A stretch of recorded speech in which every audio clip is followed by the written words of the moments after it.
evening, folks, and welcome to the final webcast of the year for the boys volleyball season, as we have been fortunate enough to pick up the YAIAA Boys Volleyball Championship match here at Dallastown High School.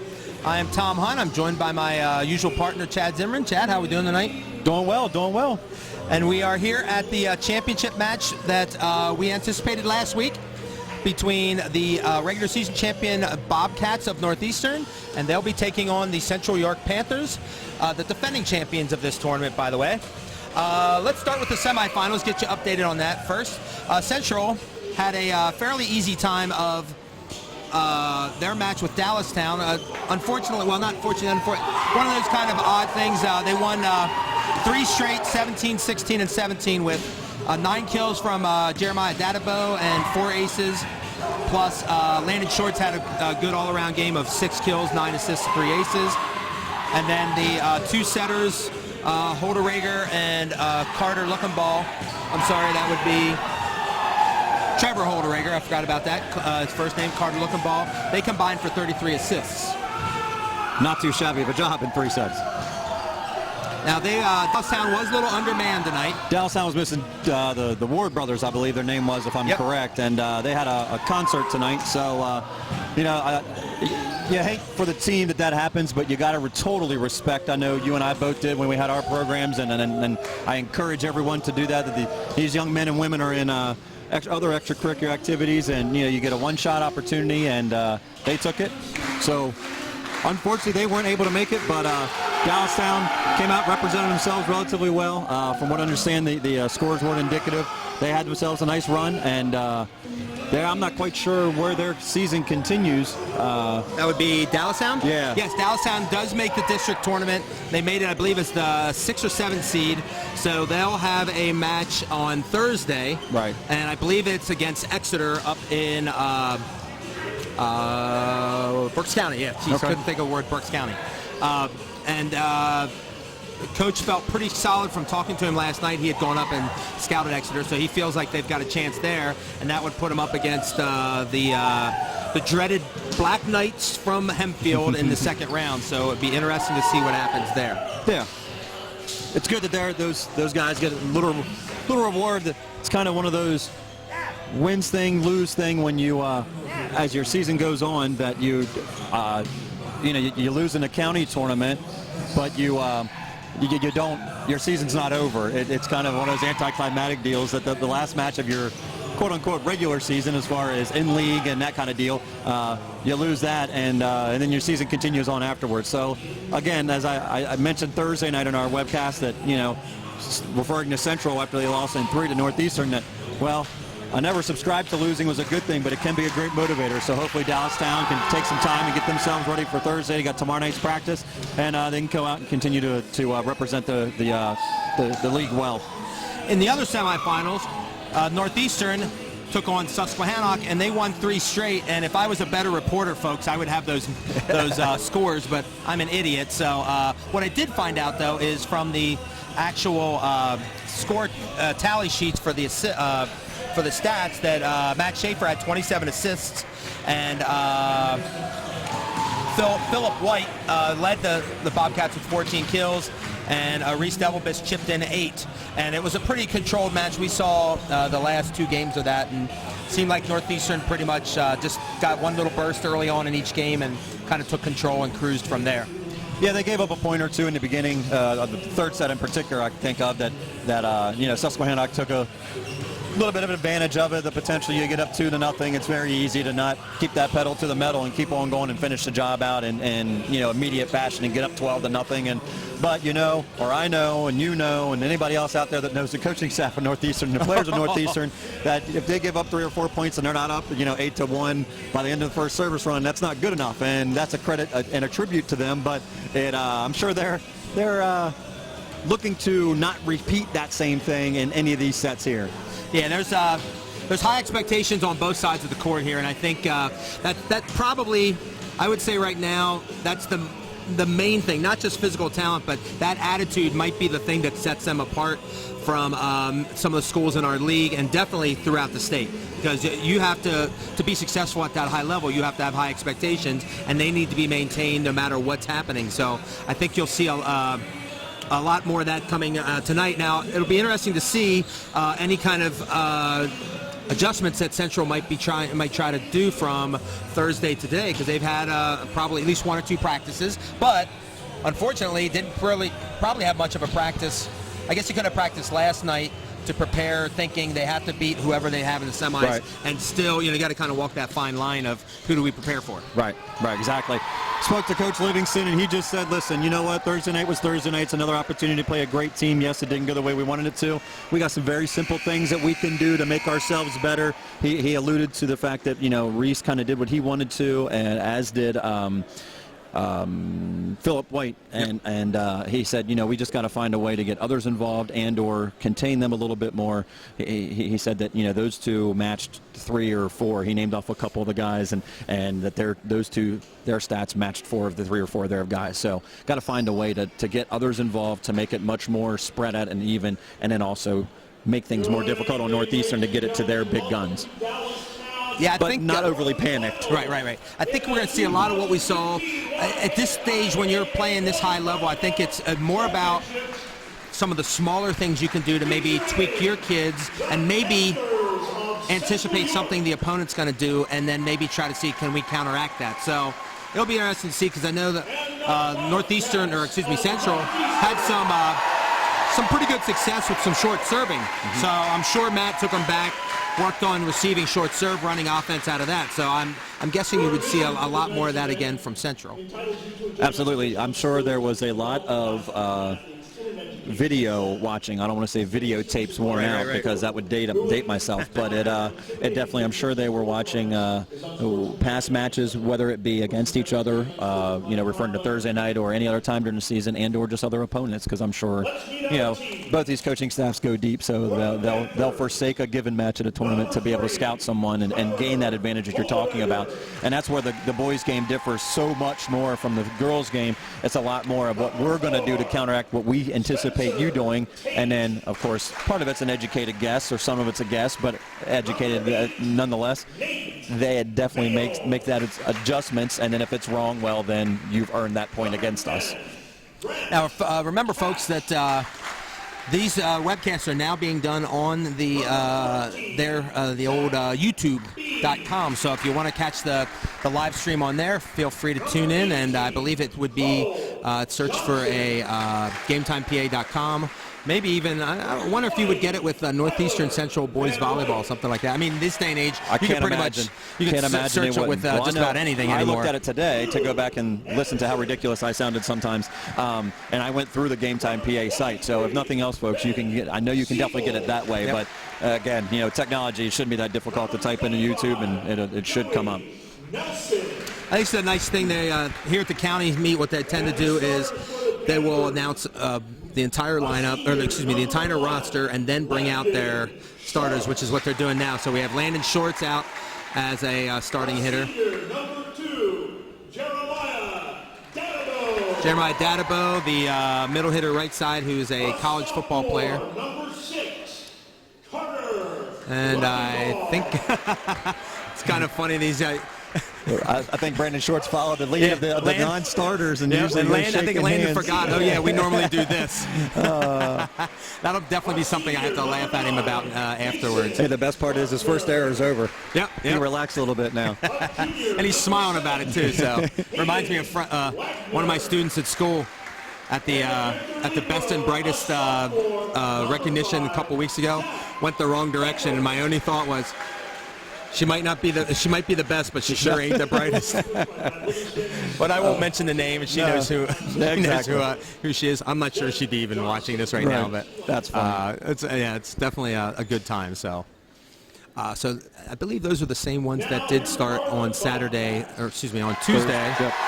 So now we have Northeastern. I think you're going to see the same ones there. I mean, at this point in time, short of an injury or an orchestra concert, you're not going to make too many changes when it comes to that. No, it's kind of run what you brung. You ride the horse to get you here, and both these programs go so deep. You know, they know, the young men know going into a match like this who's going to be on the court and who's not going to be, and who needs to be a little more mentally and physically prepared for it. But I can guarantee that any of these kids are called upon, they'll step up and give everything they've got. But yeah, I like the strategy that Northeastern's employing right now. They have every player, even the bench players, coming over to shake Brad Livingston's hand. So, and the officials thinking maybe Brad's arm will need a little bit of a rest, so he won't be able to call as many subs or maybe timeout. Oh, that'll still happen. That'll still happen.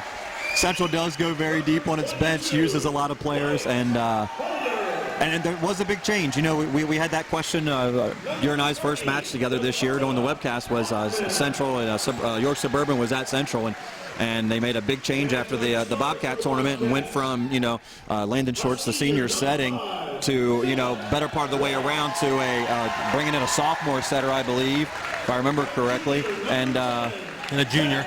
Carter's he's sophomore. Yeah, but Trevor Holderegger. No, that's right, Holderegger. But yep. I think Trevor was already doing some setting there. So, but they definitely went younger, and were just totally flipped the script. And I don't know. I believe you and I had a question once the mics went off and said, well, I guess we'll see how that goes. And well, I guess we've seen how it's went. So. You know, you can like a coach, you can not like a coach, no matter who it is or what decisions they make. But I tell you what, both of these coaching staffs, they do everything with a reason. Yep. So coming out for starters for Northeastern would be we got starting with Philip White. We have who's number 5. We have Jeff Reynolds, who is 12. Matt Thornton, who's 13. Reese Devilbiss, who is 17. The libero is number 2, Chris Lee, and Matt Schaefer, the setter. And I believe, the last one is Brandon Arts, who is an outside hitter at 23. So we're going to stop right now and have our national anthem. Sung tonight by Miss Phoebe Gladiker.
Nice rendition there.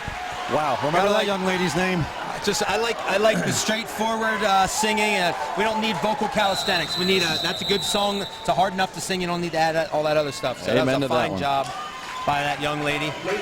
They never cease to bring the talent when it comes to Dallastown and the national anthem. I have to say they've done some really good things here. So. Unbelievable. I've had people ask me what it's like to go out and play in front of 1,000 people in a volleyball match. Well, I can guarantee you it's a lot easier than singing like that. I know I couldn't do that. Get social with GameTimePA.com. Follow us on Twitter and Instagram at GameTimePA_SC, and like us on Facebook for the latest in high school sports in Central Pennsylvania. Here we go, folks. Hopefully we get another. Those first 2 games last week were two of the better played games we've had all year, and actually from that and the matches I've gone to actually watch, they were among some of the better ones I saw there as well. So, hey, I'm looking for something to match the men's national championship from Saturday night. 23-21 in the 5th set. Folks, if you didn't get to see that, you got to find wherever it might be listed. Somewhere. It's an unbelievable match if you're into men's volleyball. If you like what you're going to see tonight, what you saw Thursday night, you'll love that. You'll be in heaven. It Good was stuff. And I'm not a huge men's college volleyball fan. It was the best match I think I've ever seen. So we get Devilbiss with the jump serve. Shorts digs it out. Dug out by Northeastern. They go quick to White. And we have a net violation on Hayden Wagner, and that's a point for Northeastern. I think, did he start? I think he came off the bench He did come off Thursday, the bench, so they I'm almost probably positive. wonder if they rotated a couple things to get him in a little bit quicker. There's an overpass that Arts will eat up and make it .2, so I think the biggest question will be, does the third game carry over from last week, or is it brand new? Because that third game, Central obviously did not play well and showed a lot of frustration. So There's a big difference. Neal passed the ball up there, right to target. Braden Neal stepped in, made the pass like he did in the first 2 sets on Thursday night. Yep. Passed the ball well. They're able to run their offense. Both coaches alluded to that before the match when I spoke to them. Ball control, ball control, ball control. They're both very basic coaches, but run complex offenses. The unfortunate part, Danabo skies one after that. So, you know. I believe we used the phrase risk and reward Risk 4 or 5 versus times reward. last week. So Chris Lee now, and looks like if he could go a little bit further back, he would. He's really doing that, going for that long floater. Shorts passes to target. They get the ball to Wagner on the right side, little slide, and it's a score to make it 2-3 Central. Well, it's funny that Lee's doing that, and you mentioned it, because one thing that Matt mentioned to me Thursday night when I talked to him about the state college tournament was Hempfield looks to do that 1.5 mile serve. Yep. Very difficult. So maybe they're trying to employ that to, if it worked against them, it might work for them as well. Yep. So there's a first swing side out by Phillip White. So again, efficiency on both sides is going to be important. Can we go pass set kill, make sure the teams don't get into it, because obviously Northeastern, with their good defense, they want rallies to extend because they know they're going to be able to do that, to win a lot of those. And White goes a little bit on the outside. And it's now 4-3 as Holderreger now comes in. Yeah, I believe Holderreger did start as the setter, so they must have dialed it 2 or 3 Probably spots there. rotate it back a little bit, try to get that match up probably. Yep. Pass goes to Lee. Reynolds off the top of the block. Where Neal else would he puts hit it out. When you jump that high, holy cow. Ball goes out to Neal. I think Neal, don't remember him on the right side too often on Thursday. So again, maybe a little bit change of pace, a little change of what you're going to see. So it'll be interesting to see how much either coach counteracts what they see different now versus Thursday night. There's a ball off the block went back row to Devil Biss. So it looks like to me like they're maybe trying to get Nate Mell matched up there at 6'3", a couple inches taller than Neal, on that outside hitter. They tend to hit to the right side much stronger, and then put Neal on the shorter block on that left side and make it a little harder for him to hit, and that height advantage might work for him. There's another first swing side out, this time for Central, as Gardner gets the tool off the block. It's now 5-5. Gardner goes back to a jump serve. There's the short one. And doesn't quite make it where he wants it, so we're going to have a substitution, and Drew Landis, one of our serving specialists, is coming in. I do kind of like that deep serve, because it really, the more time in the air, if you can get it to float, the tougher the serve. And Absolutely. there's a ball. It looked like Neal just kind of motioned. It was out. Like he played a ball that was out. He realized it after he did it and couldn't control it, and it was an easy point for Northeastern. And right there, I think that shows the value of that. Too many times we all, as volleyball players, I still do it when I play, and I pass poorly. You have to attack a float serve, because you can't let it do what it wants to do. That top spin serve, it's direct. It's going to come to you. You just need to get yourself in a good position, and then your arms will do the job. Whereas that float serve, you've got to go after it, and he didn't there. Gave it more time. He played a ball that was going to be out of bounds. There's a block on Devil Biss by Mel. Holderreger sets the pipe to Gardner, and there looked like maybe White cut in front of Arntz, and there's a point for Central, as it's now 6-7, and Mr. Beam is back. Wait, Beam with an M, not Mr. Beam. We got that worked out there. We won't get into that English guy named Rowan Atkinson. If you wonder what the heck we're talking about, check out Thursday's cast. You definitely have to do that. So, good pass to target. Goes Thornton with the backslide, which I don't think they really did too much of that on Thursday. He ran several of those in warm-ups, though, and a little more efficiency than that play. But looked like the ball maybe a little bit off the net to maybe really make that an effective a little shorter set. middle. They're going to do that kind of stuff to try to, the aversions and redirect misdirections, because he definitely has a disadvantage height-wise. So I'll be interested to see. It appears that they're going after Neal on the serve. They served him out of the three of the rotations so far. So see if they're serving in that general vicinity. Okay, it was a short, but towards him. Dadabeau rips it, gets the kill, ties it up at 8-8. Looks like he's decided he's gonna be a force tonight.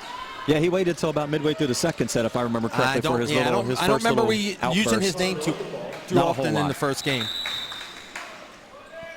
So we got Holderregger back, goes to the short serve again. White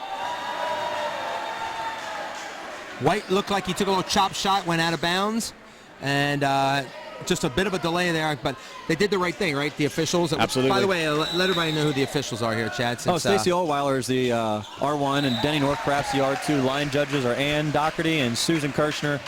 For the county's finest, they have been doing this a while. They're all experienced. I wonder how many years between all four of them combined. I would hate to think. I think they would hate to think as well. Oh, yeah, they don't want to know any of that stuff. So we got Devil Biss, bring his jump serve. Shorts with a really good pass. Yeah. Dadabeau with an even better hit. Yes, he looks like he's decided that I'm gonna be in this match this time from the start. Which part of that was it was out of his control. It was just a matter of they just couldn't get him the ball. So it's not like he just chooses to play and not to play. I give Looking Ball a lot of credit there. He was the whole way over about the 3 zone across the net, so 2/3 way across the net, still ran that back set, maybe got the middle and gave Dadabeau a little more court to aim for.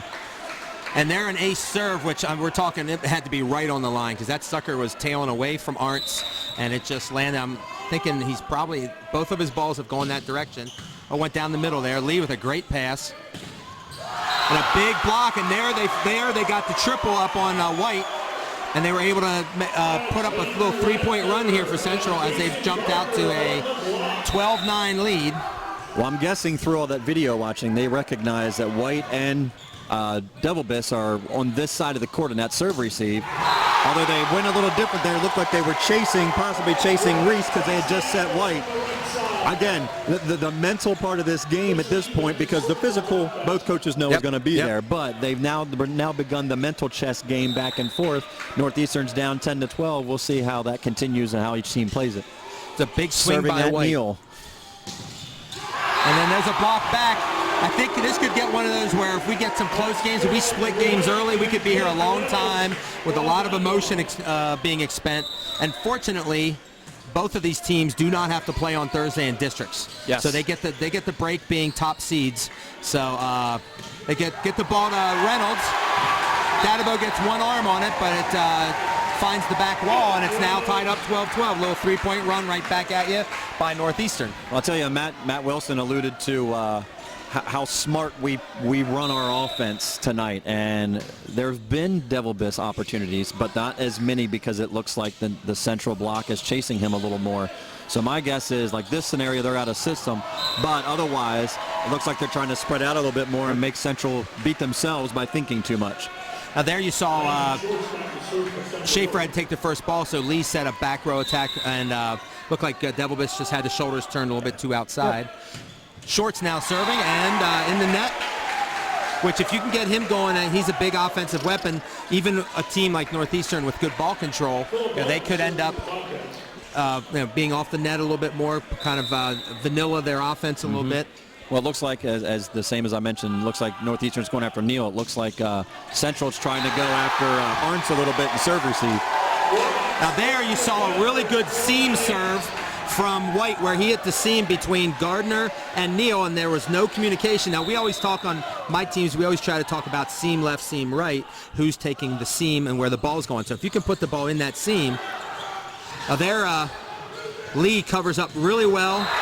Arntz gets the tool on the outside, and there, now that you want an ace from your server. If you can get an overpass like that, that's almost as good. It's just as good, especially when you get a tool attack out of it, breaks the blocker down, builds your attacker up. Again, like you say, White serving 15-13. Ball goes on to the outside. Wagner's dug up by Devil Biss. Goes back row to White. White is foot on the line. Foot on the line, okay. Now you can see Matt Wilson has been an earful to Reynolds. Again, expectations. I think he knows that Reynolds can do whatever he wants him to do there. He just wants him to do it. Well, and at that point, from what I gathered, he wanted him to run the quick because then they got a double block on that back row. Yes, the back row attack didn't have a thing to do with that. However, you still need to do your job because had he not been on the line, that would have been a double block as opposed to you doing your job. You got a single block. Arndt's back to serve, hits the deep floater, and is out of bounds. Yeah, that's one of the interesting things that I think it gets lost, that there are people on the volleyball court that have jobs to be done, and whether it's you get the ball or not, we use the phrase a lot, work hard off the ball, meaning when you don't have the ball. So as a middle blocker, you have a responsibility to do that. 2 great one-hand digs, but unfortunately can't get that third contact, and it goes on the side. Great defense there, just keeping balls alive. Now, I know a lot of people say, oh, get 2 hands on it. At this level, you can't always get 2 hands on it. Your expectation is when you can to do that every time. But these coaches, again, they know all too well the volleyball at this level, so they know that was a good play and a good touch. Something you got to feel good about. Cole Johnson just came in for Central, and he's going to be... It was out. Good call. It was out of bounds. I agree with that. Yep. He's going to be, Cole should be the future of Central as a freshman, and he's in for, I believe it was Mel there. So that ball was out of bounds, hit Sue on the feet, I believe. The short hop, I think it got her on the foot. Yep. Oh, yeah. So Landis back. Cole Johnson, 6'4" freshman. That's what I want to be when I grow up. Jeez, I just want to grow. I'm growing out instead of up, So Neal gets the kill. And I always hate that, and I always just apologize to my players. Hey, great swing. Why don't you come sit on the bench now? You know, it's part of the program and part of it, but you just see the dejected look on Neal's face. But that's the way it goes. There's a reason why Beam is in. Unfortunately, that is not the reason. They want that ball in court, and right back Neal is on the court. So. Absolutely. Now, again, be interesting to see if Schaefer with his float serve goes after Neal or not. Now, Chad, seems like an awful lot of bad serves. How good is that ball that the PIAA is making us use now? Well, I tell you what, it's gotten better, but it was a rough one. This is the second generation. The first one came out. I mean, I've gone to Walmart and bought a ball much better than that. All I know is when the PIAA signs a contract like that, they don't always do it for the right reasons. They do it for the money reasons, and I'm not sure Rawlings has ever really done a very good volleyball. The only thing I've ever known they've done are baseballs, and they do them good. They do those very, very well. And I believe their footballs are pretty good, too. Yeah. I heard the basketballs were really bad, and they went back and redid those. So. Okay. So Central takes the timeout, down 16-20. A little bit of Northeastern run, probably break the run. Thank you for covering my job there, as I'm going to teamwork, buddy. Make sure that job.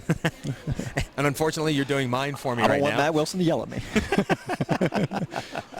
Well, let's just say, Matt, I don't want Matt yelling at me for anything. No, I don't want him looking at me and thinking about yelling. I'd be a little bit frightened. But the thing is, everybody knows that Matt's that way for, he's that for the positive, for the kids. He's, he would never, ever do anything that would, to embarrass a kid or anything like that. He has expectations, and that's why I respect him so much. Absolutely. And obviously, the Central staff is just as good. They have the same expectations. And you can tell that these kids, they're not surprised by this. This isn't a show. No. This is the way Matt Wilson is in practice, and every day they know him around volleyball. The intensity is going to be there no matter what. So absolutely. Schaefer goes back, goes to short serve again. Dadabo picks it up. They go high to him. He takes a little bit off. Doesn't take the full swing, but it's enough to get it over the block. And he does break the side out, so we get Central back in control. Johnson out with Holder-Rager coming in. And Holder-Rager will be serving with a 17-20 deficit. No, it's looking ball. Oh, I'm sorry, Carter looking ball. Sorry about that. There's like 12 kids coming in and out on the Central team, so I get a little confused there. Carter goes back row. Gardner tips it, gets picked up. Lee way outside, even too far out for White, and that's a point for Central. And notice no real, oh well, we made a mistake. Let's just get back to the next play. Yep. Kind of that on to the next ball mentality, which is always a good thing to have. And there's always a time for that.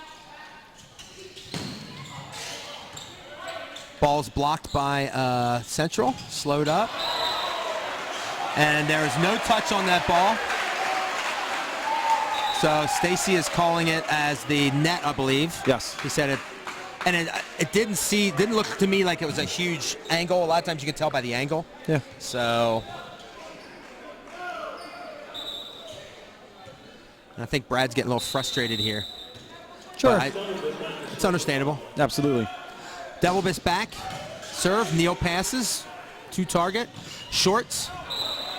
Gets the tool off the block, and it's right back to Central at 19-21. That's a situation where it kind of surprised me Matt didn't say something to White about that. He, instead of just staying in system and blocking straight ahead, he tried to reach out for it. Yes, you want to be aggressive, but when you reach back on your side of the net, you always want to be penetrating and sealing that net. Unless that's something that they've, addressed with him, and or maybe you're just, all right, well, again, move on, because I know that that's not going to happen because I've never coached him to do that. So Northeastern takes the service error and gives it right back. So at 22-19 becomes 20-22. Central down by 2 with Landon Shorts up, which obviously a guy who could be nicknamed very well Cannonball Charlie for his serve. You'd be a good one to have on at 20-22. Lee passes right to target. They go to Reynolds quick. Right over. I'm not sure if that was over, but it was definitely around the block of Central because they got up, they anticipated it. He was still able to get it through, and Central calls a timeout, down 23-20. I think kind of has a little bit of the same feel of game 1 from Thursday. Minus the big run. Yeah, except for the big run. Yep. On both sides. So my guess is Coach Livingston has done one of two things. I've been on the receiving end when I was on the ref stand, and it wasn't necessarily about myself. Right. And he was explained to me later, listen, I needed to do that for my men to motivate them, et cetera, and it wasn't disrespectful, it wasn't above and beyond. My guess is he probably mentioned to them, listen, you have a job to do, we've trained you to do this job, you don't worry about what I'm doing and don't get caught up in what I'm doing. Yep. I can think of several matches that I coached where it was huge. Our big rivals then were York Catholic when I coached with the Ryan sisters there. Oh yeah. And there were times we'd get a big kill or a big block and they call a timeout and I'm standing around, turning around, and I get the fans going, and the girls are jumping all around. I turn around, whoa. Well, I wasn't telling you to get fired up. You still got a job to do. We've got to stay calm and stay focused on our mission. I just want a lot of noise to try to get them out of system. And so it's either that or he is that frustrated. I mean, you're down 3 points, but maybe they got varied from the game plan a little bit. White back to serve with a 23-20 lead. Goes with the jumper as usual. Gets the ball to Gardner. Ball gets a little tight. Carter digs it out. They go to Reynolds again. And it looked like Dadabo was a little bit close on that one. It kind of got him up into the upper arm. Maybe he's a half step back, and he digs that. So that gives Northeastern game point here at 24-20. So Central responded, got it close, and then Northeastern responded. And it looks like they're really going for a little extra both sides on the serve, knowing full well that you've got to put pressure on with your serve. Yes, yep. And if you notice, both teams are serving that 5 spot, that left back that spot, so it's a angle, long pass to the center. Yep, exactly. So we have Holderreger back to serve at 21-24, trying to keep his team in it. It's the deep floater and misses by about a foot. And again, looking to put pressure on, they make the error as Northeastern grabs game 1 of the YAIA Boys Volleyball Championship, 25-21. We'll be right back after this short break, folks.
Welcome back, folks, to Dallastown High School. This is Tom Hunt with my partner, Chad Zimmerman. The GameTimePA.com mobile experience is now better than ever. Visit www.GameTimePA.com on your mobile device. That would be your phone for most of us, or maybe iPads. To watch live streams of entire games, check out scores from across District 3, watch highlight videos, browse photo galleries, and read our award-winning coverage. And I will say, I really like the fact that we now have the opportunity to watch and see scores from all around District 3, because District 3, it's nice to be able to kind of go to one spot and see all the scores. So, Game 1, we have a little bit of there's a side out for White, but interesting stats from Game 1 that Chad would like to give you guys. Yeah, we talked about the risk versus reward of serving. Well, it's one thing when Northeastern comes out and commits 5 service errors. I'm sure the coaching staff mentioned that in between the sets, and probably listen, we got to clean that up. But the only problem is, then Central comes out and commits 9 service errors. So I mean, there's 4 points right there. So then you add a blocking error or 2, a net violation or 2, and all of a sudden you got half a set in points that are given away. Coach Livingston mentioned to me about unforced errors and silly, simple mistakes. The non-communication back in the corner is another point. So I'm sure they had half a set given to Northeastern. Not that Northeastern didn't make their mistakes as well, but when you come out on top of the scoreboard, it's not as crucial. Yeah, well, when you're at this level, you can't be serving any puffy, fluffy unicorn serves here, okay? You got to be bringing it, and you got to be ready to make mistakes and accept that. And there's a ball down the line for White as Northeastern jumps out to a big 2-1 lead. Well, in their Dadabo, just right along your puffy, fluffy unicorns, he's attacking the ball, playing it off the top tape, and then that can make it even more difficult for the passer because you're expecting it to come at that high heat. And they serve Neal again, and all of a sudden it's slower. There's a little feedback from the microphone there. And Reynolds, I think, has become more of an offensive force tonight. I think because the passing has been pretty solid for them. So I think we're having some issues with our technical difficulties in the gym. Not with us, but with the Dallastown system. Yeah, so ball to Neal again. Ball goes out to Gardner. He puts it down. Lee can't pick it up. And Central back in control of the ball at 2-3. So in between sets, I saw Coach Livingston go over and talk to Nate Mell. My guess is it was probably something along the lines of how to try to slow Reynolds down. He's been the X factor in that first set. I wish we had live stats because I'm sure his are pretty unbelievable right now because they're just feeding him the ball. Again, in my opinion, trying to that diversionary tactic away from Devil Biss, not giving him huge amount of kills or White. They're going to get theirs, but maybe trying to make someone else step in and play. Maybe Coach Livingston saw something, so we'll have to see if that helps there. And then, of course, no sooner I say that, they run that back row pipe attack on with Devil Biss, and he smartly finds a hole. A little low for him, but he was able to tip the ball over. Yeah, I think Northeastern, if they get any kind of major offensive contribution from Reynolds, I'm not sure there's a team in the state that could beat them double or triple A. That gives them 3 weapons 100%. that are just too good. That would be a double contact because he got blocked, it hit him, and then he played it up. But unfortunately for Gardner, that's just a reaction thing. Absolutely. Because you see the ball, you go, and you forget, oh, yeah, I just got it hit off my head. So, well, and then the difference in the rule sets. So if your hand, if the ball's above the height of the net or the hand is above the height of the net, these guys play so many different rule sets, just like I referee all of them. You just play and make the ref make the call. There's a hitting error by Dadabo as Northeastern has stretched a tiny little lead out to 6-3 with White serving, looking to maybe gain an early advantage, kind of like they did in Game 3 Thursday. Shorts with a phenomenal pass. Ball goes out to Neal. He can't do much with it, so he rolls it over. Goes back out to Arntz. And Arntz is just, to me, Arntz would be the icing on the cake. You get offense out of him and forget about it. I mean, it's just over. That gives you 4 different kids that can put the ball away and score for you, and especially if he's disciplined enough to hit that shot. That's one of those where you're just thinking, I got to crank this, and he very wisely saw the hole down the line. Yeah, he went off the tape, but again, making things a little more difficult. There's a serve to Neal again. He would be what I would call a steady Eddie type player. My 9-to-5er. I like it. Oh, or Karch, not very Karch Karai-like. Well, Karch was always one of those guys who was very very steady when he was the six-man team on playing indoors. And obviously, if he needed the ball, they got him the ball. I believe he was kind of Jordan's, the equivalent of Jordan, like, give me the ball now. Yeah, and you didn't argue with him. You didn't argue right. with him. No, not at all. But from watching him and talking to Matt, I know Arntz is a really good kid. I mean, you got to hand to a kid who's all state as a libero sophomore year and then says, oh, we need you to hit. Okay, I'm going to be a hitter. And is this effective? It's doing very, very well. So I think probably at this point, maybe Brad's trying to get him to kind of refocus. Yes. They don't want to get into that thought of what happened Thursday. They want to think about this is, like you said, another chance to play a good team. Exactly. So let's try to take advantage of it. I think I know if I were Coach Livingston, my concern would be the fact that they're back into this. It looks like they're all me again. They're not a whole lot of communication. They're not a whole lot of celebration when even simple little things. And they're the ones that I always encourage my players to celebrate the most. We all expect a great big kill to get, or attack to get the kill. But when it's that silly, crazy play that gets the kill, well, that's just good luck. Now there's a good first swing side out, which I think Central has not been, it's the first time I've used that phrase for them for a while. They've not been able to be that efficient. So Gardner gets the kill to break the streak and make it 4-8 as Holder Rager goes back to serve. And he's also using that full length of the gym. Of course, he's running up and hitting the flat floater, so. Pass goes to White. And now to mix it up. And it's right on the line. Linesperson called it out, and Stacy called it in. I tend to agree with Stacy there. Yeah, I think Stacy called it right away, too. Right. It wasn't like he hesitated and waited. Yep. He said that ball was in. Well, and oftentimes, folks, just, again, I'll put my referee hat on for a second. Because the R1 delays, it doesn't mean they don't know what's going on. It might mean that they're just trying to give that line judge an opportunity to make the call. And maybe in there before the match, Stacy said, hey, if you're not 100% sure, delay, and then I'll step in and make the call, which I do all the time. I tell my line judge, almost every line judge, I have that. So parents don't get too spastic and are in too big of a hurry when that kind of thing happens. So there, Gardner got another first swing side out to get the ball back to Central, and Reynolds right back at him with the ball a little bit off the top of the net as Northeastern takes control again of the ball at 10-5, and Mr. Landis is back in. So let's see. We had Arntz get us a set and a kill, then Devilbiss, then White, then Reynolds. Or maybe Reynolds, then White. Yeah. So I believe they're doing what they set out to do of spreading the ball around and keeping Central on their heels and not knowing what's going on. And there's some good hustle by Neal to try to get a third contact there, but is unable to get it over. And Central now is facing a 6-point deficit at 11-5. And Landis maybe didn't quite get all of that one. No.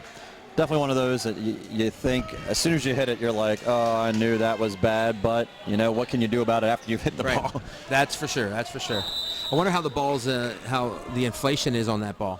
I don't know. We got a little Deflategate action going on around here in the United States, and I don't want to say anything because I might be thrown in there too. I could be called the deflator or whatever. These names are thrown around. I could think of a lot better nicknames than the deflator. Yeah, well, I mean, come on, seriously. We are sports people. So. Yeah, that's true too. So Schaefer goes with the short serve again. Goes to Dadabo. Dadabo takes a little bit off his swing. Lee puts the ball out to White, and he blocks. He gets the ball off of the block of Shorts into the antenna for point 13 as Northeastern is now out 13-6 with Schaefer going, and he goes a little deep flat floater to Neal. Ball goes out the, nice dig there by Arntz, showing that defensive player, and Shorts kills it, or swings. Seeing some big swings here now. Seeing some big jumps. Holy cow. And there's a waffle shot after a couple really good defensive plays on both sides, and ball was probably a little tight. Reese really couldn't get much of a swing on it, so he decided to just take the big swing and let it fall where it may. Well, I'll tell you what, Thursday night we talked about Shorts meaning to add another position to him, not only setter and outside, but leader. After he waffled that ball, he got told on the block, landed, and he was talking to the guys about, come on, we need to talk more. We need to keep hitting the ball. No more tipping. I think the ball that was going to land out of bounds, that was just a frustration. I just need to hit something hard, and then he didn't hit it hard. So that'll upset you even more. But definitely trying to encourage his teammates and that's the leadership that you're looking for out of your senior. Great save by Dadabo, reaching into the stands. And it works out. And it works out. Celebrate. That's a great play. Now, you would hope something like that might kind of get the ball rolling for the Central, because you got a guy he's not known as a defensive player, hustling after the ball, bringing it in, and then they get a play out of it. So now he gets to jump serve. Gets the ball to Arntz, and that's a pretty good one. Arntz kind of got handcuffed. Couldn't really get his arms out, couldn't get his hands up quick enough. Yep. So that makes it 14-9. Central trailing. And there's another one, and another seam serve, this time between Lee and White. And Matt Wilson's going to pull the trigger on a timeout. Good timing, I think. With Doesn't want anything to get too far. Yeah, and with a kid who's seems to be a pretty good rhythm server. Kind of take this time, slow him down a little bit. Maybe he gets up and swings a little bit too hard the next time. And I think it's amazing how, if you look at the overall dynamic, who does Coach Livingston send out to this timeout? Todd Livingston. Iceman. Goodling, sorry. Yeah, I combined the two. Brad Goodling and Todd Livingston. I mean, where one ends, the other begins. I love it. Sorry about that, when Coach. It comes to Central coaching, that is about right. But Todd goes out there and has nice, calm demeanor. Again, Iceman. I always think of Iceman from the movie Top Gun whenever I see him. Just nice and calm. One of those that when he gets upset, you better be paying attention, whether you're a player, another coach, or a referee. Out to settle the guys down. Hey, listen, we're here to do business. Let's just keep this run going. No need to get too excited, too up, too high, because the only problem is when you go too high, it's very easy to go too low. You have nowhere to go but down when you're that high. That's the bad part. So Dadabo comes back out after the hits a pretty good one. Lee passes the target. Ball goes out to Arntz, and a hitting error. And all of a sudden, Central's now closed it within 3 at 11-14. And it looked like Dadabo took a little bit off that one just to kind of get back in that rhythm. Yeah, that's the first rule of volleyball. After a timeout, you don't miss that first serve. And he went for that one a little more, and obviously we see what happened. I'm thinking Central would take a 3 or 4 point run like that on, especially with some aces. Take a little bit of easy points when they can get them. So. Absolutely. Lee to Neal. Ball goes out to Gardner. The ball's blocked. Lucken ball goes back. Looked like a little bit too deep, and Dadabo was looking more for like maybe some type of pipe set inside and went more towards the A. Yep. And then he and Wagner kind of looked at each other like, uh-oh, you get it. And so then Dadabo just kind of gave her a chicken wing effort. So there, the deep serve by Lee gives Central the point and makes it 12-16 with Landon Shorts back to serve. And Landon looked like he took a little bit off, but a little bit too much off. Ball's in the net, and it's back to Northeastern at 17-12. And this was the rotation that gave them the cushion they have right now. So Central wants to get out of it as quickly as possible. Ball goes to the deep line. Dadabo puts it up. Gardner can only free ball it over. White takes the first ball. They go Bick a little low to Reese. This time Gardner rolls towards White. He goes back to White. White didn't get much of an approach there. A little bit lazy on that one, I think, and you got to make sure you're getting, no matter where you are, you got to get that full approach to really explode into the ball. Well, that's a tough ball. He had to take a couple steps in to pass that free ball over the net, and then you go right back to him. I mean, they practiced that and all, but he probably wasn't anticipating the ball as much as you should have, and that's what he got caught. Yep. But you still have to anticipate it. Absolutely. Holderreger serves it long. And Northeastern gets the ball back, leading 18-13 as Arntz goes back to serve. In this game, you must anticipate, not react. Because when you react, the point's already done, yep. Especially the way some of these kids hit. Jeez. Gardner passed the ball to target. High off the block. Well, I don't know about high, but definitely off the block of Wagner. And kill goes to Gardner, and it is 14-18. Central's gotten it close. Now they got another little 3 or 4 point run, and all of a sudden we got us a new game. Gardner goes short, and there they're bringing Reynolds around on the pass, bringing him from the right side, curling him around, and he's getting a pretty good swing. It's almost like the Central block is kind of forgetting about him, and by the time he shows up, it's too late. Well, and the least likely shot for him to hit there, coming around, his whole body coming around, is that shot to the right, exactly. So a little wrist away. I think the libero kind of got caught off guard there, just like that play. Holderreger's going after the ball. My guess is probably calling it. I can't tell. I can't say one or the other, but that's a situation because he's where going away from us, so we don't know what's being when you're said. Dabo, in my opinion, you've got to let your setter do his job there. You're out of system. You know that you're going to be the most likely candidate to hit that set there because he's 3/4 away across the court. I think got to make yourself and available. some kids forget that. They forget, Absolutely. hey, wait, if I let my setter do the job because he said he's going to do it, I get myself in a position to hit. Now all of a sudden I get to get the ball. So as a hitter, I would think you would want to be doing that a little bit more than trying to step in, unless you obviously hear. And we don't know if he asked for help or not on that ball. So kind of hard to judge that. We're going on a big assumption, but that's also a situation where even if he was calling for the ball, the emotion that they got there a couple points ago, you just don't want that ball to drop. So Dabo, eject from the normal, I'm going to go do my job of hitting, and we're just going to keep the ball off the floor. So after burning their second timeout, Central gets gifted a point back on the missed serve, one of those 100% never miss rules. Like the first one, the game point, I think there were like 4 or 5 of them we used to use all the time. By the time we got done. So ball goes to Arntz, gets the ball to Thornton, dug out. Johnson with the swing. Cole Johnson is back in. Wagner puts it up, not real high. Dabo was too early and Neal covered it up. And there's Thornton with Matt Wilson coming off with a fist pump. That's what I love about Matt. He knows that hard work got that point for his team, especially from Matt Thornton, who I think has to be one of the smallest middle hitters in the entire state, and yet as effective as he is, it's amazing. Okay. And there, Gardner off the block and in, so the old double whammy there to get the side out. And back to that first swing side out to make it 21-16.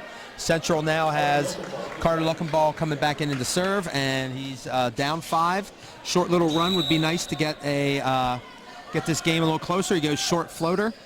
Arntz the target. And while it's working, you got to go. You got to ride that horse when she's getting the job done. It You got looked to like go. he took a swing from the side and intentionally put a side spin, which I've seen people serve that way, but I expected not a tennis racket in his hand from that swing. He's going Serena Williams on him. Devil Biss back to serve. Ball goes over. Oh. That's a great touch. Great touch by Wagner to get the ball up. But unfortunately, it was up but into the stands and couldn't really do much. Yeah. The old chuck and duck. Hey, look what I found. So Northeastern now 23-16, 2 points away from a big 2-point lead, or two game to 0 lead, excuse me. So we saw this tactic out of Coach Livingston Thursday night as well when they're out of timeouts or wanted to preserve it. Ben Seabold checks in, coming in for Wagner there. And there's Shorts is a little bit tight on the net again, and Luckenball can't get it, which even a team like Northeastern doesn't have a huge amount of size, you don't want to put that ball on the net because they will be on it, and they were on it very quickly there, and Central now faces a game point against them at 24-16. And Landon for the third time in a row overpasses. This time White buries it just about the middle of the court to give Northeastern a 25-16 lead. Excuse me, 25-16 victory. Win. As we now go into game 3. And if you can't think of a better way to get momentum going into the third game, you're going to have to email me, folks, because it just doesn't get much better than that.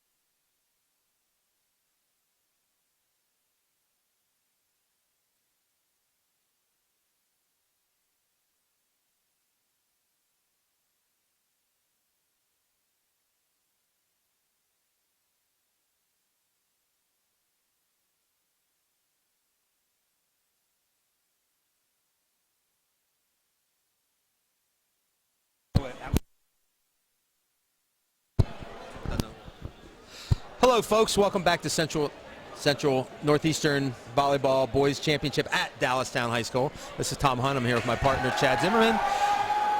GameTimePA.com has partnered with WYAIAA 1350 AM to bring high school fans game day with Game Time PA, a weekly live radio show, which I have not appeared on yet. I'm kind of upset about.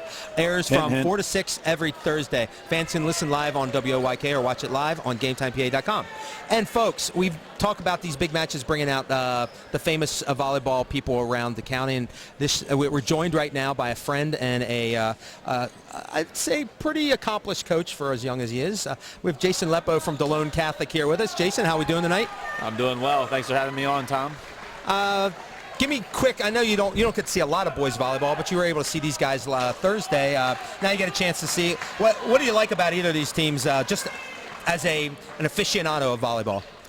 Northeastern and the poise that they play with and the ball control that they play with, it's really impressive from a defensive standpoint for a guys team. Most guys teams are all about bouncing balls and making that big swing, but not them. It all starts and goes back to their defense and their ball control. Hey, having played in the state championship 3 years ago and then winning 2 years ago, you guys were up and down and back and forth. What do you think Central needs to do to turn things around here in the third? If you're Central, quite honestly, they haven't played a bad match. They lost their heads a little bit at the end of game 2, but whether you lose 25-23 or 25-16, it's irrelevant. So they just have to settle back down. They got to get Davenbo the ball. He's the one that can create the matchup nightmares. Front row, back row, I'm trying to figure out a way to get him the ball as much as you can. And right on cue, Northeastern takes him away, just like Matt Wilson always does. I agree with you that the emotion and fire that guy brings. I mean, he's made himself a very, very consistent player. I mentioned that to him when I ref him earlier this season, and he said, yeah, it was one goal that he had for himself from the coaching staff, and and he'll probably stay just as calm as anybody else in that team after the block. Unfortunately, the hitting error there gives Northeastern a 2-0 lead. So. Looking ahead, could you see any I know you haven't seen a lot, but what kind of team do you think is going to take to knock Northeastern off its perch? If you're going to beat Northeastern, you're going to have to, one, not panic. You're not panic, because what happens a lot of times, and you're seeing it right now, is they lull you to. They just play their level, and then you make a couple of errors, and then they just pounce. And then the next thing you know, they take a 3-point lead, and it becomes a 6-point lead, becomes a 10-point lead, and the match is over, even though it's not over. Yeah, so you have to be steady, and you have to not let them get that big run. From a system-wise, you have to pick your poison. If I was coaching against them, I would try and take away all the other pieces, and then gang up on Reese late in the game. Well, and to that point, our good friend Steve Navaroli said, brought up to us that he's been keeping track of each point. There's 6 different scores for Northeastern, which is very impressive considering there's only 6 players on the court. One of them's got to set the ball, and the other one's a libero that doesn't attack it. So that's pretty impressive, and they run deep. Now, they're a block finally from Central. I think Central, like you said, is not playing badly. It's just if you're gonna beat Central, you kind of have to do what Northeastern's been doing them all night, and they did it in the game 3 on Thursday. Now they've just kind of stretched it out and done it a little bit more often. Really, in both the first 2 games, first game it was more Central and the service errors, which. At this level, you have to serve aggressively. They just had one of those games that you have, and it always seems to happen at the most inopportune time. But really, in the match on last week and then the match tonight, every game has been just one run where Northeastern's been able to get 5 or 6 points, and then Northeastern's just too consistent in a side-out game to get back in a game when you're doing that. So if they can just eliminate that one run and hang around, steal it at the end, Central's good enough if the game gets to that 20-20 range to take it from them. The problem is they can't get to that 20-20 score.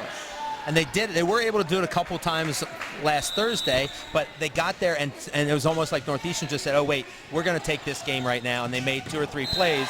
Now here we get a good swing out of Wagner, so we're hoping for a longer match, but a lot of that will depend upon how Central responds here. So it's always, I think it's kind of works well to have a third person up here. Hey, another perspective. So I have to see about. I know, maybe you could call some girls' game. Oh, that's right. You'll be coaching DeLone hopefully to another state championship appearance, which hopefully get to see them on the webcasts. Hint, hint to my bosses out there. It'd be nice to see some girls webcasts, wouldn't it? Absolutely. I think the way that volleyball in this as a whole is growing in this area, especially on the boys side and also the girls side in York County. There's a lot of good teams and a lot of good ball that I think people would really enjoy seeing. Just a lot of times I think our teams are ones that people just don't know about.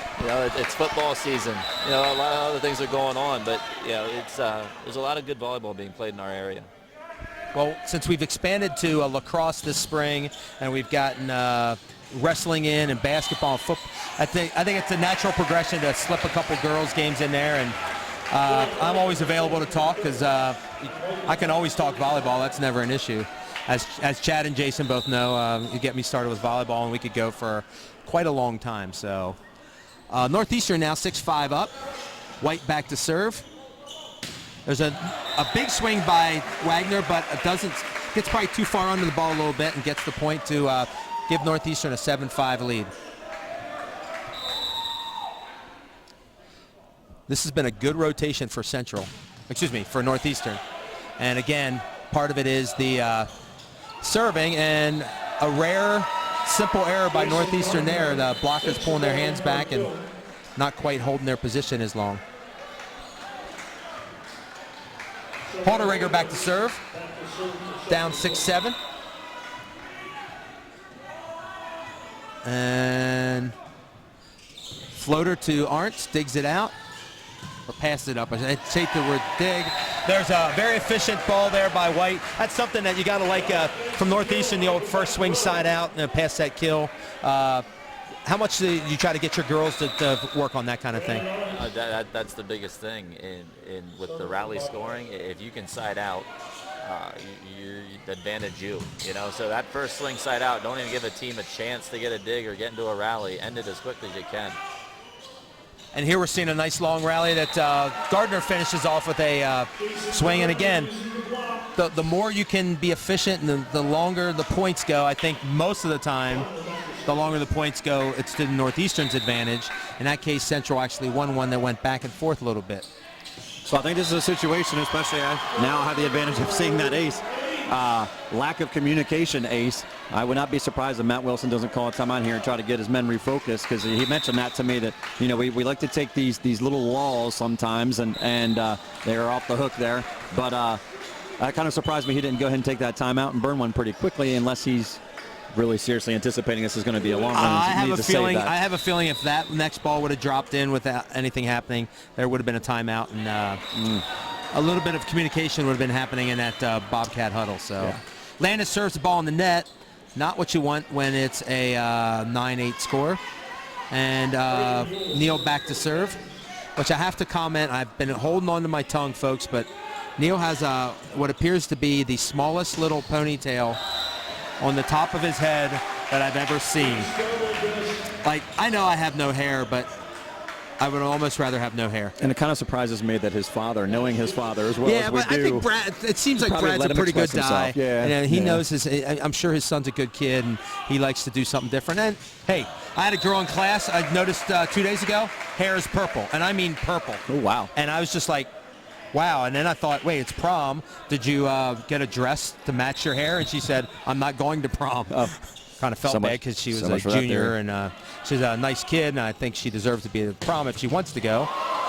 There's a big swing by Landon Shorts, who I'm sure is a little bit disappointed that he hasn't been a bigger part of the offense here, but it's not exactly like they've had an opportunity to either. So, well, they keep serving. Back to serve. Northeastern keeps serving that Neal Gardner split seam between the two of them, and they're getting some good easy balls back and some offensive opportunities out of it. Central keeps the ball alive. Free balls it over, not something you want to do with regularity. And Thornton again, maybe the smallest middle blocker in the state, scores there. Now, Jason, you were an undersized middle. What's it like to have to score against some bigger kids like he's facing? Well, the scoring part usually isn't the problem for a kid that's a quick jumper like him. The problem is the blocking. Like the blocking is the stuff where you're just like, oh, I wish I was 6 inches taller. The offensive stuff, it's almost like, yeah, I'm scoring on you and you're twice my size. That's the fun part. The blocking part, that's the part that's tough. But he's done a heck of a job. He just battles. That's what you want from a kid who's an undersized middle. He just battles, and he's in the right spot, and he does his job without trying to do too much. And I have to say, having coached many undersized female blockers, middle blockers, Jason nails it on the head there. It's all about the blocking part. But with girls, you can get away with it more because it's more about funneling the ball into your defense. With boys, you got to score with the block. Yes. And so, the fact that he can be that effective, because obviously if he was that bad of a blocker, he wouldn't be blocking for Northeastern because they have other kids that could do the job. Right. So there's a good first swing side out for Central. Yeah, and I give Shorts a lot of credit there. He's stepped right in front of Neal. Notice that Neal has been a little up and down tonight in his passing, a little inconsistent. Just said, hey, you know what? I'm going to take this team on my back, at least for this play anyway, and step in front of him, pass the ball to target, and they get the side out. Which now leads to another point after a Northeastern hitting error. And I think the guy I talked to, who was I talking to about this? I think Matt Schaefer will probably not get as much credit as the setter on this team as maybe he deserves because there's so many weapons. A lot of people, it's very easy to say, oh, well, anybody can set that team. I'm not sure. Just because you have a Reese Devilbist doesn't mean you're going to be the best setter in the world. Right. There, Wagner gets the ball off the block, but it's dug out. They go back to White. White is dug up. Neal with a little shot off the block. They go back to White. Landon Shorts digs it again. That's Keikos gets the dig, or the pass, and then the hitting error gives Northeastern the point. And there's one of those long points we talked about. It looks to me like Wagner just, again, like we said about someone got stuck, caught inside and didn't adjust very well. He didn't look like he was planning very well to get that ball. So kind of got stuck, and you have to make a conscious decision. I'm either going to get myself in the best position for that a transition to attack the ball, even right there. Just a simple one step. You know what? I'm sorry, but if you're 6'6", I need you off the net because you need to be pounding balls. Working hard off the ball. Talked about that earlier. You always have to remember you got a job to do. And now Central, who most people would have thought maybe would just kind of like, yeah, it's good to get here. It's now 14-14. Little run here puts a little pressure on Central. But Arntz puts the ball right to target. And a net violation. Looked like somebody got it on the way up. I'm guessing on the way up. I was going to say, definitely not when the ball was attacked at him, but on the way up I could see.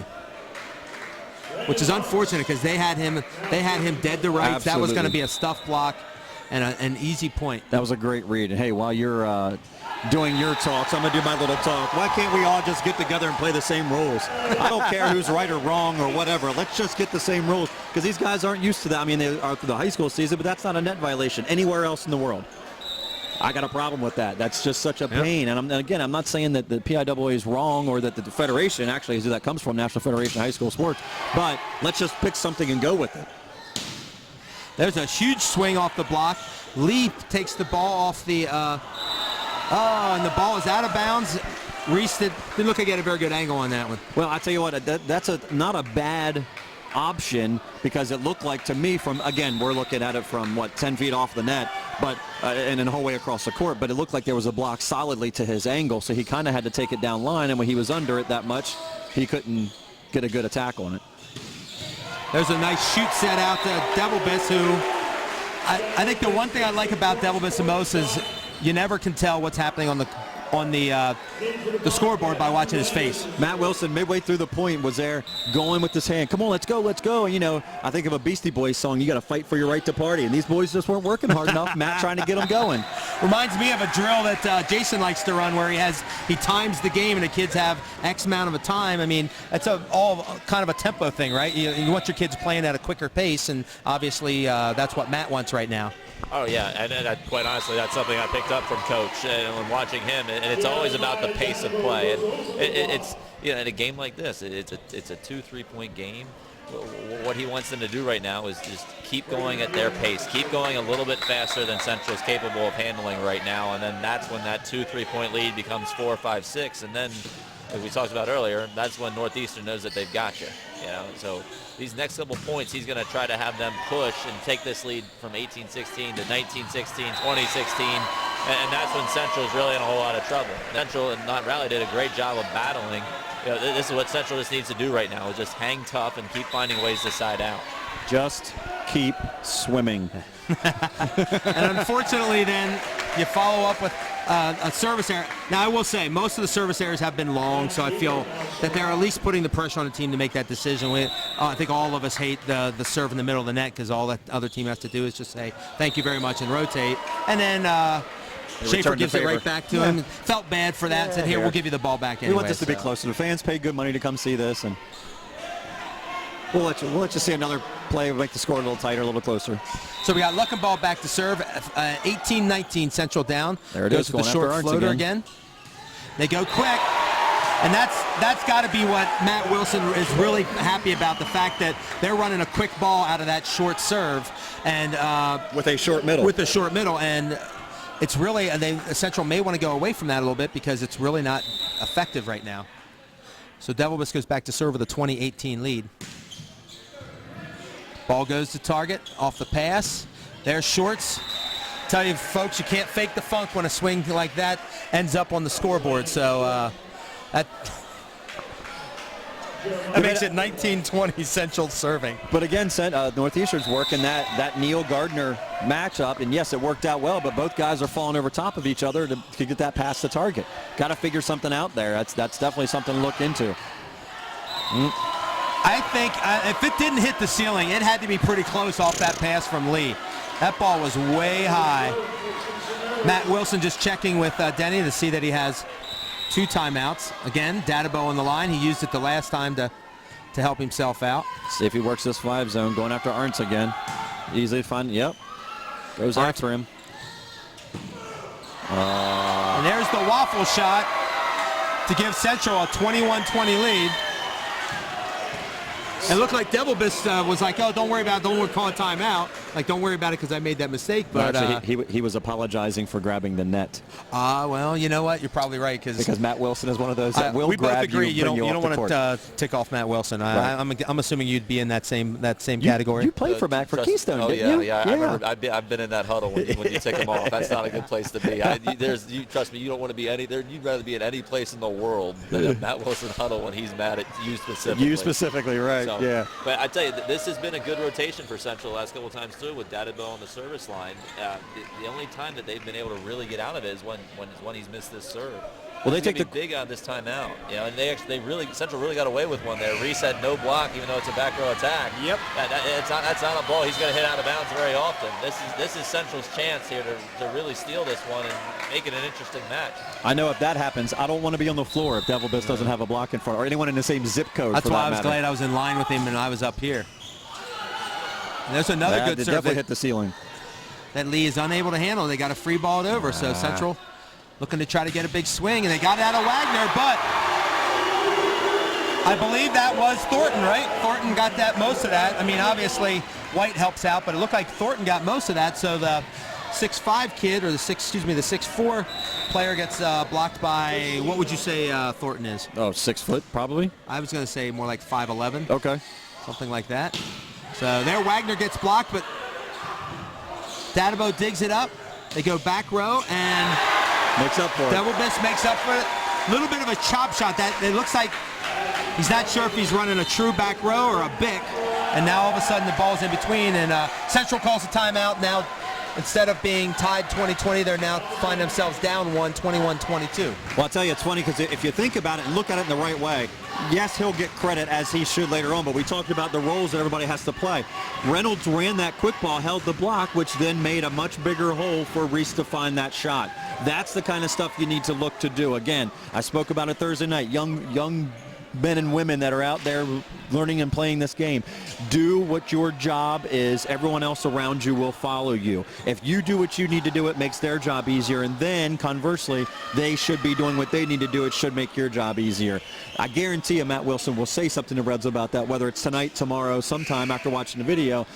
Just the same as he got on him earlier for not doing his job and holding that middle blocker. He did it there. I guarantee you he'll get the credit for it. And folks, when you get a chance, get on our website, GameTimePA.com. Steve Navaroli just shot that whole timeout with Wilson trained. Just watch his face. You talk about, like, if there was a picture dictionary and the word was intensity, that would be Matt's face in that timeout. So Lee goes back to serve with a 22-21, goes with the short serve. Shorts right to target. They go to Wagner on the slide, and he tools the block to tie it at 22-22.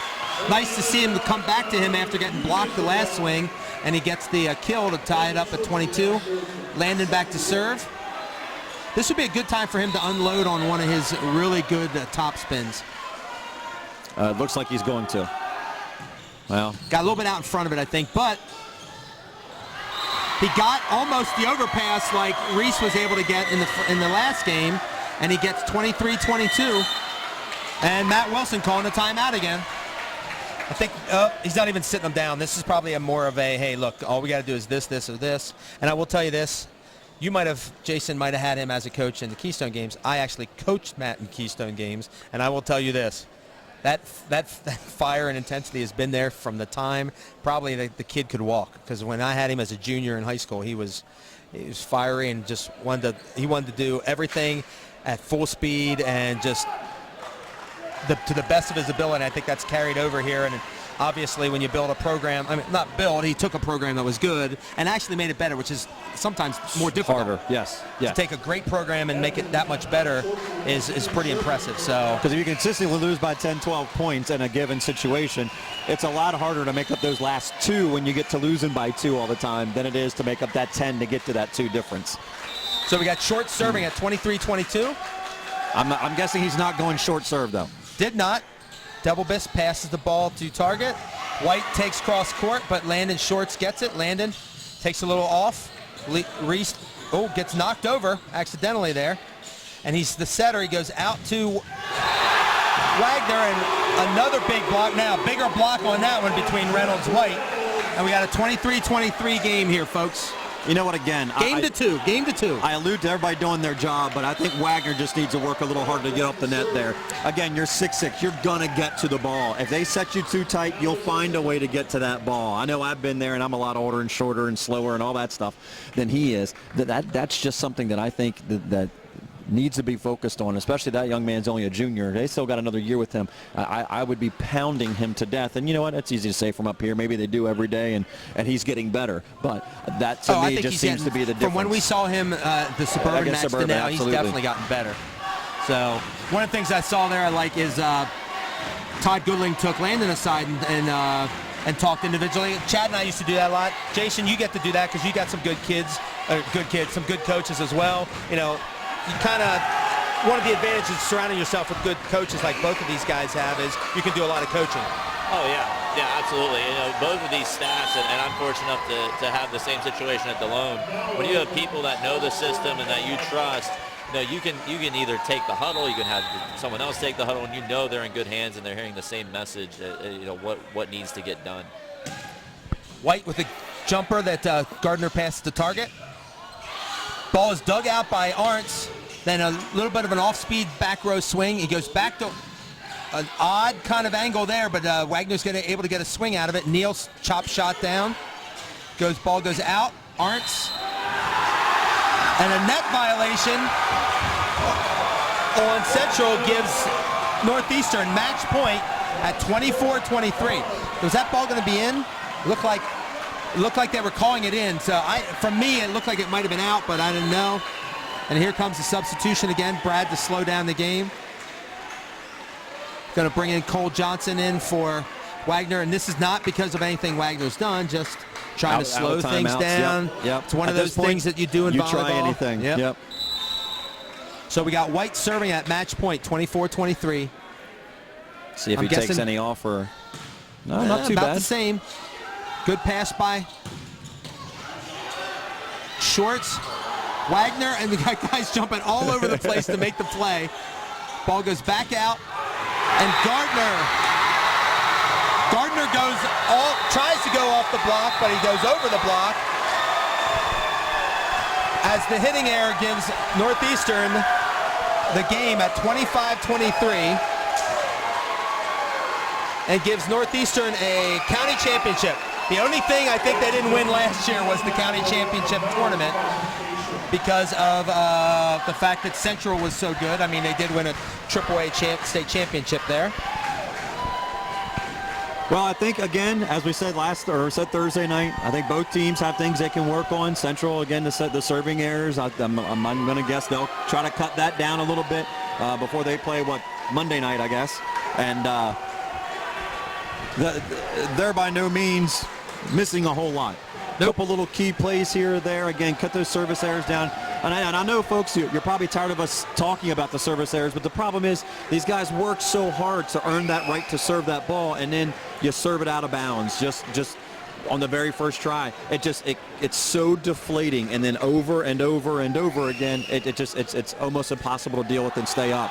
Northeastern, they're ecstatic right now, but Matt Wilson being the Matt Wilson, he'll find more things to work on. I think both these teams, they'll go long into the season. I hope they do. I wish them both the best of luck, and I'll definitely be, whether it's from up on the stand or from the sidelines, I'll be watching them and, deep down inside pulling for them. Oh, yeah.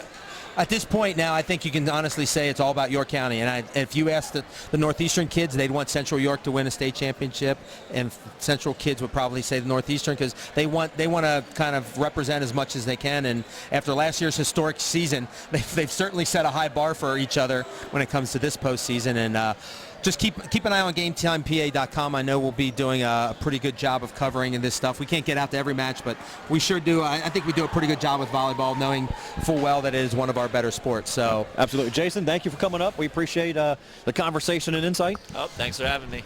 It's always fun to add another person here, especially a person who I know so well and knows the game well. So to wrap it up here from Dallastown, we have Northeastern wins the county playoff tournament, which we never did figure out whether the league champion is considered the regular season or the league. But anyway, they won both, so there's no doubt about it. So eliminate the doubt. They sweep Central in 3 games, which look somewhat similar to, a little bit out of order to Thursday's match. Northeastern wins game 1 25-21. Wins them fairly easily. Second game 25-16, and then a squeaker in game 3 25-23 to claim its championship and get itself set for the the district and hopefully state playoffs for both these teams. So this is Tom Hunt coming to you from Dallastown High School, from my partner Chad Zimmerman. Thanks for checking in with us. Choking in? What am I talking about? The choking. Checking in with us tonight, and hope you got a good time, as good a time as we had calling the game. Take care, folks. Have a great summer and spring, and we'll talk to you hopefully this fall.